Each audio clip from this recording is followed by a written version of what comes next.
Bhimavaram DSP Jayasurya చుట్టూ జరుగుతున్న చర్చ. ఆ చర్చలో కూటమి పార్టీలకు సంబంధించిన నాయకుల మధ్య వాటాల ఆధిపత్యంలో వచ్చినటువంటి విభేదాలు, వాళ్ళు బయటకు వచ్చి మాట్లాడుతున్నటువంటి మాటలు, భీమవరం కేంద్రంగా జరుగుతున్న ఈ పొలిటికల్ రంగాన్ని, పొలిటికల్ పేకాట రణరంగాన్ని, పేకాట వాటాలలో తేడాలు వచ్చి జరుగుతున్న రణరంగాన్ని కనుక మనం చూస్తే, ఒకసారి ఎమ్మెల్యే అయితే ఇంతింత డబ్బులు సంపాదించవచ్చా, అంత ఖర్చు పెడదామంటారు. అంత ఖర్చు పెట్టి ఎమ్మెల్యే అయిన తర్వాత ఇంత విచ్చలవిడి సంపాదన ఉంటుందా? ఇంకెక్కడ ప్రజాస్వామ్యం, ఇంకెక్కడ సేవ, ఇంకెక్కడ ప్రజా సమస్యలు, ఇంకెక్కడ బొంగు భోషణం ఎక్కడుంటుంది? ఎంతసేపు ఉన్న పేకాడ ద్వారా ఎంత వస్తుంది, మందు ద్వారా ఎంత వస్తుంది, ఇసుక ద్వారా ఎంత వస్తుంది, రియల్ ఎస్టేట్ అయినా కనుక వ్యాపారాల ద్వారా ఎంత వస్తాయి, ఈవిడేడ వెంచర్ ఎత్తున్నాడు, వాడి నుంచి ఎంత తెచ్చుకోవాలి, ఆడ ఇసుక అమ్మాలి, ఆడ మద్యం అమ్మాలి, ఆడ బెల్ట్ షాపులు పెట్టాలి, ఆడ పేకాట్లు వసూలు చేసుకోవాలి. ఏందా ఇంత విచ్చలవిడితనం? అసలు ఆ డిఎస్పీ జయసూర్య చుట్టూ ఈ చర్చ అంతా కూడా మొదట 14 నెలలు అక్కడి నుంచి బాగా ప్రజాప్రతినిధులకు ఫుల్ వాటాలు వచ్చాయని, తర్వాత జయసూర్య 2 నెలల నుంచి వాటిని కంట్రోల్ చేశారు అని, ఆ కంట్రోల్ చేస్తే కొందరికి ఆయన మీద కోపం వచ్చింది అని, వాళ్ళు వెళ్ళి ఉప ముఖ్యమంత్రిగా ఉన్న జనసేన అధ్యక్షుడికి కంప్లైంట్ చేస్తే ఆయన వెనక ముందు ఆలోచించకుండా విచారణకు ఆదేశించారు అని ఒక చర్చ జరుగుతూ ఉంది. ఈ చర్చలోకి తాజాగా భీమవరంలో ప్రస్తుత ఉప ముఖ్యమంత్రిగా ఉన్న జనసేన అధ్యక్షుడిని ఓడించిన గ్రంథి శ్రీనివాస్ గారు ఈ చర్చలోకి వచ్చారు. ఆయన వైసీపీకి రాజీనామా చేసినట్టున్నారు. 2019లో ఆయనే గెలిచారు భీమవరం నుండి. తర్వాత ఇప్పుడు ఏ పార్టీలోనూ లేదనుకుంటాను. ఆయన బయటకు వచ్చారు. ఆయన బయటకు వచ్చేసి, నేను ఉప ముఖ్యమంత్రి అపాయింట్మెంట్ అడుగుతూ ఉన్నా, ఎందుకంటే ఆయనకి చాలా నిజాలు చెప్పాలి, నాకు ఒకసారి అపాయింట్మెంట్ ఇవ్వండి. డిఎస్పీ జయసూర్య మంచోళ్ళు, రఘురామకృష్ణరాజు గారు చెప్పింది నిజం, ఆయన మంచోళ్ళు.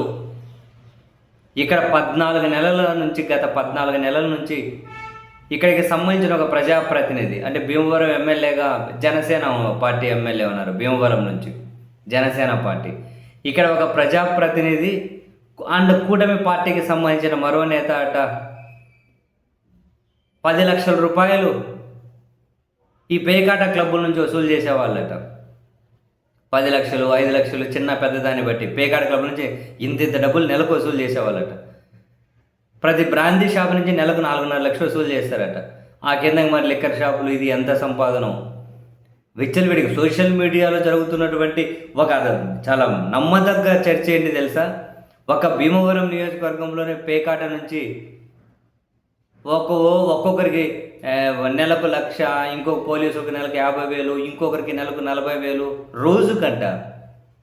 ఇప్పుడు గ్రంథి శ్రీనివాస్ గారు అయితే నెలకు ఒక క్లబ్ నుంచి 10 లక్షలు, ఇంకొక క్లబ్ నుంచి ఇంత అని చెప్పుకుంటూ వెళ్ళారు. ఆయన వేలు బ్రాందీ షాప్ నుంచి నెలకు ఒక్కో బ్రాందీ షాప్ నుంచి 4.5 లక్షలు అంట. ఒక ప్రజాప్రతినిధి కూటమి పార్టీకి సంబంధించిన మరొక నేత పంచుకునే వాళ్ళట. ఇంకా పోలీసు లెవెల్లో పోలీసులు ఇంత డబ్బులా? అయితే ఆ వాటాలలో తేడా వచ్చింది. ఇప్పుడు ఈయన డిఎస్పీ కంట్రోల్ చేశారట.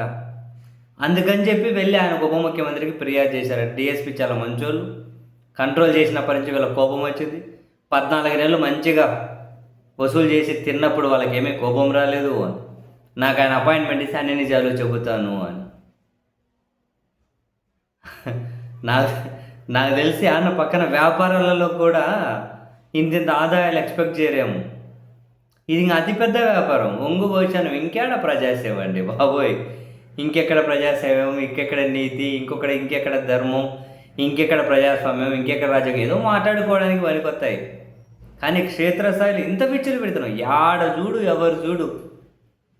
అసలు సోషల్ మీడియాలో మాట్లాడుకుంటే అది కొట్టిపడేసేది కాదు, ఇది చాలా జెన్యూన్.